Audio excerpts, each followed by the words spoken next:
আসসালামু আলাইকুম বন্ধুরা, কেমন আছেন সবাই? আশা করি সবাই ভালো আছেন। আজকে আপনাদের দেখাবো কমিউনিটি ব্যাংকের যাদের ডেবিট কার্ডের মেয়াদ শেষ হয়ে গেছে তারা কিভাবে নতুন কার্ডের জন্য অনলাইনে আবেদন করবেন। সেই টপিকস নিয়ে কিন্তু আজকের আমার এই ভিডিও।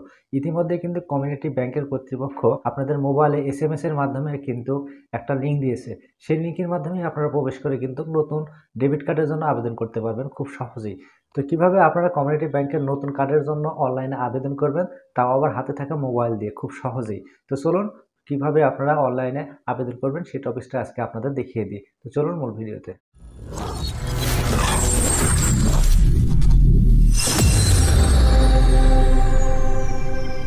তো এজন্য আপনাকে ১ম এ যে কাজটি করতে হবে সেটা হলো কমিউনিটি ব্যাংক থেকে আপনাকে একটা মেসেজ দেওয়া হয়েছে এবং সেই মেসেজের মধ্যে একটা লিঙ্ক দেওয়া আছে। সেই লিঙ্কটা আপনারা সংগ্রহ করবেন যদি আপনাদের মোবাইল নম্বরে এসে না থাকে। আর যদি এসে থাকে তাহলে সেই লিঙ্কে প্রবেশ করবেন। আর যদি আপনাদের লিঙ্কের প্রয়োজন হয় এই ভিডিওর ডেসক্রিপশন বক্সে লিঙ্কটা দিয়ে দিব। তো ওই লিঙ্কটাতে আপনারা প্রবেশ করবেন। প্রবেশ করার পরে এইরকম একটা ইন্টারফেস কিন্তু আপনারা পেয়ে যাবেন। আর এরকম ইন্টারফেস আসার পরে আপনাদের পরবর্তী কার্যক্রমগুলো আমি দেখিয়ে দিচ্ছি। তো এখানে ১ম এ দেখতে পাচ্ছেন আপনার কমিউনিটি ব্যাংকের ১৩ ডিজিটের অ্যাকাউন্ট নম্বর এখানে বসিয়ে দিতে হবে। তো এখানে আপনাদের অ্যাকাউন্ট নাম্বারটা এখানে বসিয়ে দিবেন। অন্য কারো অ্যাকাউন্ট নম্বর এখানে বসাবেন না। শুধু আপনার নিজের অ্যাকাউন্ট নম্বরটাই এখানে বসিয়ে দিবেন। তো এখানে আমি ১৩ ডিজিটের কমিউনিটি ব্যাংকের অ্যাকাউন্ট নাম্বারটা বসিয়ে দিচ্ছি। অ্যাকাউন্ট নাম্বার বসানোর পরে এখানে দেখতে পাচ্ছেন ফোন নাম্বার দিতে হবে। তো আপনার কমিউনিটি ব্যাংকের যে ফোন নাম্বারটা দেওয়া আছে, যে নাম্বারে কমিউনিটি ব্যাংক থেকে এসএমএস আসে, সেই নাম্বারটা এখানে বসিয়ে দিবেন। নয়তোবা কাজ করবে না।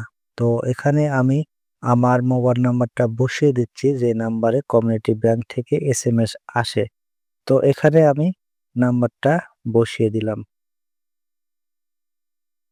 নাম্বার বসানোর পরে নিচের দিকে দেখতে পাবেন ইন্টার সাবটোটাল, অর্থাৎ আপনাকে এখানে সাবটোটাল দিতে হবে। সাবটোটালটা কোথায় পাবেন সেটা কিন্তু পাশেই দেওয়া আছে, অর্থাৎ আপনি এখানে দেখতে পাচ্ছেন 14+4। তো এখানে এই দুটা যোগ করলে যেটা যোগফল হবে সেই যোগফলটা এখানে বসিয়ে দিবেন। তো এটা একেক সময় একেক সংখ্যা থাকতে পারে বা একেকজনের ক্ষেত্রে একেক সংখ্যা থাকতে পারে। যেই সংখ্যায় থাকুক না কেন, জাস্ট এই সংখ্যা দুটো যোগ করে যে যোগফলটা হবে সেই যোগফলটা এখানে বসিয়ে দিবেন। তো আমার যেহেতু এই ২ টা যোগ করলে ১৮ হবে, এজন্য আমি এখানে ১৮ বসিয়ে দিলাম।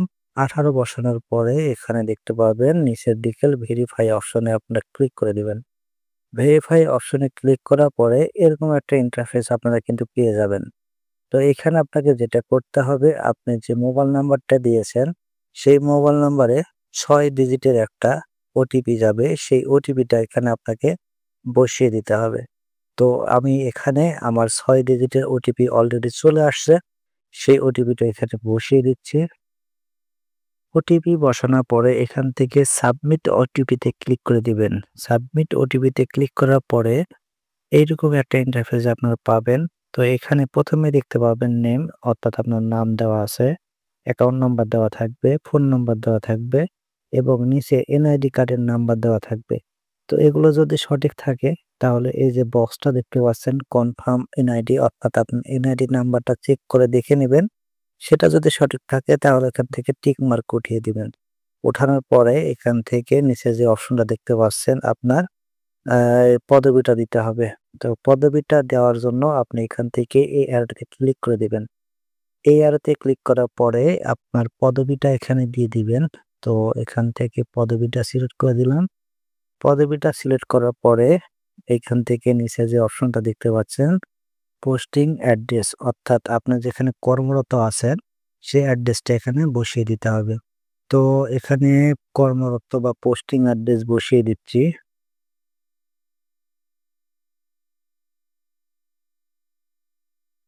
এখানে অ্যাড্রেসটা দেওয়ার পরে নিচে যে অপশনটা দেখতে পাচ্ছেন সিলেক্ট ডেলিভারি লোকেশন, অর্থাৎ আপনার কার্ডটা কোন লোকেশনে ডেলিভারি নিবেন সেই লোকেশনটা আপনাকে এখানে সিলেক্ট করে দিতে হবে। আর লোকেশন সিলেক্ট করার জন্য এই পাশের অ্যারোটাতে ক্লিক করে দিবেন। এই অ্যারোতে ক্লিক করার পরে অনেকগুলো ব্রাঞ্চের নাম আপনারা এখানে দেখতে পাবেন বা সার্ভিস ডেস্ক এগুলোর নাম আপনারা দেখতে পাবেন। তো আপনি আপনার ডেবিট কার্ডটা কোন লোকেশনে নিতে চান, সেই লোকেশনটা এখান থেকে সিলেক্ট করে দিবেন। তো এখানে অনেকগুলোই লোকেশন দেখাচ্ছে। তো আমি এখান থেকে আমার লোকেশনটা সিলেক্ট করে দিচ্ছি। তো এখান থেকে এই যে লোকেশনটা সিলেক্ট করে দিলাম। লোকেশন সিলেক্ট করার পরে এখান থেকে আর কোনো কাজ নাই। জাস্ট এখান থেকে আমি একবার চেক করে দেখে নিব সব ঠিক আছে কিনা। তো সব ঠিকই আছে। তো সব ঠিক থাকার পরে এখান থেকে সাবমিট অপশনে ক্লিক করে দিবেন। সাবমিট অপশনে ক্লিক করার পরে এরকম একটা ইন্টারফেস আপনারা পাবেন। তো এখানে দেখতে পাচ্ছেন কিছু লেখা কিন্তু এখানে আছে। তো এই লেখাটা হচ্ছে আপনি যে কাজগুলো করলেন এগুলো সঠিকভাবেই সাকসেসফুল হয়েছে বা সম্পূর্ণ হয়েছে। তো এটা আজকে দিনের মধ্যে আপনি ৩ বার আপডেট করতে পারবেন এবং আপডেট করার জন্য এই যে পাশেই দেখতে পাচ্ছেন নিচের দিকে অ্যাকশন লেখা রয়েছে। এই অ্যাকশন অপশনে ক্লিক করে দিতে হবে। তো এখানে এই অ্যাকশন অপশনে ক্লিক করে দিলাম। দেওয়ার পরে এখান থেকে ২ টা অপশন আসছে। তো এখানে এই যে এডিটের অপশনটা দেখতে পাচ্ছেন, এই এডিটের অপশনে আপনারা ক্লিক করে কিন্তু আপনারা আপনাদের অ্যাড্রেসটা বা লোকেশনটা বা কার্ড ডেলিভারি লোকেশনটা আপনারা আবার এডিট করতে পারবেন বা চেঞ্জ করতে পারবেন। তো এটা আমি দেখিয়ে দিচ্ছি। তো এজন্য এডিট অপশনে ক্লিক করে দিলাম। দেওয়ার পরে দেখতে পাচ্ছেন সেই আগের পেজটায় চলে আসছে, যে পেজটাতে আমরা একটু আগে কাজ করলাম। তো এখানে আপডেট করার প্রয়োজন হলে বা পরিবর্তন করার প্রয়োজন হলে আপনারা এটা পরিবর্তন করে নিবেন এবং পরিবর্তন করার পরে নিচে যে বক্সটা দেখতে পাচ্ছেন এখানে টিক মার্ক উঠাবেন। উঠানোর পরে এখান থেকে আপডেট অপশনে ক্লিক করে দিবেন।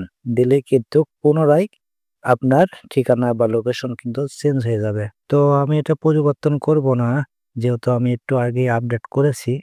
তো এখান থেকে আমি ক্যানসেল অপশনে ক্লিক করে দিলাম। ক্যানসেল অপশনে ক্লিক করার পরে পুনরায় চলে আসলাম এই পেজে। তো এখানে দেখতে পাচ্ছেন হেল্পলাইন নাম্বার দেওয়া আছে। আপনাদের যদি প্রয়োজন হয় সেক্ষেত্রে আপনারা হেল্পলাইন নাম্বারে কল দিয়ে তাদের সাথে কথা বলতে পারবেন। আর আপনি যে ইনফরমেশন গুলো এতক্ষণ পর্যন্ত পূরণ করলেন বা দিয়েছেন, সেই ইনফরমেশন যদি আপনার সঠিক থাকে আর আপনি যদি এডিট না করেন বা হেল্পলাইনে কথা না বলেন, তাহলে আপনার এই পূরণ করা ফর্মটি ২ দিন পরে তারা কনফার্ম বা সঠিক বলে ধরে নিবে। তো সঠিক বলে ধরে নেওয়ার পরে কিন্তু আপনার ডেবিট কার্ডটা সেই ঠিকানায় আসবে। সেখান থেকে আপনার ডেবিট কার্ডটা সংগ্রহ করতে পারবেন। তো আশা করি বুঝতে পেরেছেন আমার কথাগুলো বা বোঝাতে পেরেছি হয়তো। আর যদি আমার এই ভিডিওটা দেখে যদি আপনাদের উপকারে আসে, তাহলে আমার এই চ্যানেলটাকে সাবস্ক্রাইব করে দিবেন এবং পাশে থাকা বেল আইকনটিকে বাজিয়ে দিবেন। ধন্যবাদ সবাইকে। আসসালামু আলাইকুম।